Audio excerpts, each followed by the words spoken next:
13ാം അന്തർദേശീയ Anglo Indian സമാഗമം ജനുവരി 11 മുതൽ കൊച്ചിയിൽ 7 ദിവസം നീണ്ടു നിൽക്കുന്ന സമാഗമത്തിന് എക്യുമെനിക്കൽ പ്രാർത്ഥനയോടെ ആരംഭം കുറിക്കും. അന്തർദേശീയ ആംഗ്ലോ ഇന്ത്യൻ സമാഗമങ്ങളുടെ ചരിത്രത്തിൽ ആദ്യമായിട്ടാണ് കേരളത്തിൽ വെച്ച് ഇത്തരമൊരു പരിപാടി സംഘടിപ്പിക്കുന്നതെന്ന് സംഘാടകർ. ജനുവരി 11 മുതൽ 17 വരെയാണ് കൊച്ചിയിൽ വെച്ച് 13ാം അന്തർദേശീയ ആംഗ്ലോ ഇന്ത്യൻ സമാഗമം നടത്തുന്നത്. 7 ദിവസം നീണ്ടു നിൽക്കുന്ന ഈ സമാഗമം എറണാകുളം ഇൻഫന്റ് ജീസസ് പള്ളിയിൽ വെച്ച് ജനുവരി 11 തീയതി എക്യുമെനിക്കൽ പ്രാർത്ഥനയോടെ ആരംഭിക്കും. ഈ അന്തർദേശീയ സമാഗമത്തോടനുബന്ധിച്ച് സിംബോസിയങ്ങൾ, സെമിനാറുകൾ, റൈറ്റേഴ്സ് വർക്ക്ഷോപ്പ്, സംഗീത സായാഹ്നങ്ങൾ തുടങ്ങി നിരവധി പരിപാടികൾ സംഘടിപ്പിക്കുന്നുണ്ട്. ഇന്ത്യൻ റെയിൽവേയുടെ നിർമ്മാണ കാലഘട്ടങ്ങളിലും തുടർന്ന് ഇന്ത്യൻ റെയിൽവേയുടെ നടത്തിപ്പിലും നിർണായക പങ്കുവഹിച്ചിട്ടുള്ള ആംഗ്ലോ ഇന്ത്യൻ സമുദായത്തിലെ ഇന്ത്യയിലെയും വിദേശത്തേക്ക് താമസം മാറ്റിയ മുൻ റെയിൽവേ ഉദ്യോഗസ്ഥന്മാരെ സംബന്ധിക്കുന്ന ആംഗ്ലോ ഇന്ത്യൻ റെയിൽവേ ബോഗി എന്ന പ്രത്യേക പരിപാടിയും ഇതോടനുബന്ധിച്ച് നടക്കും. ഈ റീയൂണിയനിലെ തേർഡ് ഡേ നടത്തപ്പെടുന്ന infant Jesus parish ഹാളിലാണ്.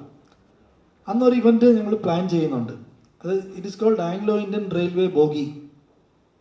Indian railway ആയിട്ട് ആംഗ്ലോ ഇന്ത്യൻസിന്റെ ബന്ധം കാണിക്കുന്നതാണ്. ആംഗ്ലോ ഇന്ത്യൻസിന്റെ റോള് ഭയങ്കരമാണ് ഇന്ത്യൻ റെയിൽവേയുടെ കൺസ്ട്രക്ഷനിൽ. 1850 when the railways were started, Anglo Indians have played a key role in constructing the tracks.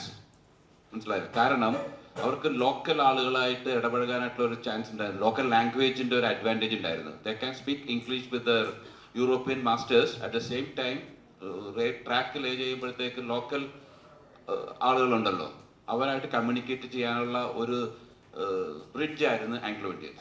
Anglo Indian engine drivers were daredevils എന്ന് പറയുന്ന ഒരു കാലഘട്ടം ഉണ്ടായിരുന്നു. ബാംഗ്ലൂർ ആസ്ഥാനമായ federation of Anglo Indian association in ഇന്ത്യയാണ് ഇത്തവണത്തെ സമാഗമത്തിന് നേതൃത്വം നൽകുന്നത്. മുൻ MP ഡോക്ടർ ചാൾസ് ഡയസ് കൺവീനറും ജെയിംസ് ഗന്ധർ, ഉർസുല ഫോസ്ബറി എന്നിവർ സഹ കൺവീനർമാരുമായുള്ള കമ്മിറ്റിയായിരിക്കും നേതൃത്വം നൽകുക. നോമിനേഷന്റെ വിഷയത്തിൽ we have got the number. ഞങ്ങൾക്ക് 4 lakhs-ഓളം ആംഗ്ലോ ഇന്ത്യൻസ് ഇന്ത്യയിലുണ്ട് പല ഭാഗങ്ങളിലായിട്ട്. ഞങ്ങളുടെ കമ്മ്യൂണിറ്റി അത്ര വെൽ ഓഫ് അല്ല. അതിനെക്കുറിച്ചുള്ള റിപ്പോർട്ടുകൾ മിനിസ്ട്രി ഓഫ് മൈനോറിറ്റി അഫയേഴ്സിൻ്റെ പക്കലുണ്ട്. ആർട്ടിക്കിൾ 338A പ്രകാരം ഈ ആംഗ്ലോ ഇന്ത്യൻസിനെ കുറിച്ചുള്ള സ്റ്റഡി നടത്തണമെന്ന് കഴിഞ്ഞ 4 വർഷമായിട്ട് ഞങ്ങൾ ഗവൺമെൻറ്റിൻ്റെ അടുത്ത് ആവശ്യപ്പെടും. There is A provision in that. 338 ഒന്ന് പരിശോധിച്ചാൽ അറിയാൻ പറ്റും. The government can conduct A study and evaluate എന്നാണ് പറയുന്നത്. അതെന്തുകൊണ്ട് അവർ ചെയ്യുന്നില്ല? സബ്കാ സാത്ത് സബ്കാ വികാസ് എന്നൊക്കെ പറയുന്നുണ്ട്. ഇവിടെ എന്താണ് നടക്കുന്നതെന്ന് നമുക്ക് പ്രത്യേകിച്ച് പറയേണ്ട കാര്യമില്ല.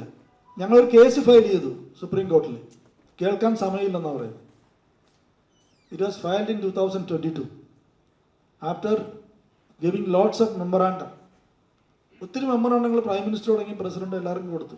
ഒരു റിപ്ലൈ പോലും തരുന്നില്ല. News bureau, Kochi. ആരും വീണുപോകും. The Salt Restaurant, Thoppumpady, Kakkanad and Panampilly Nagar.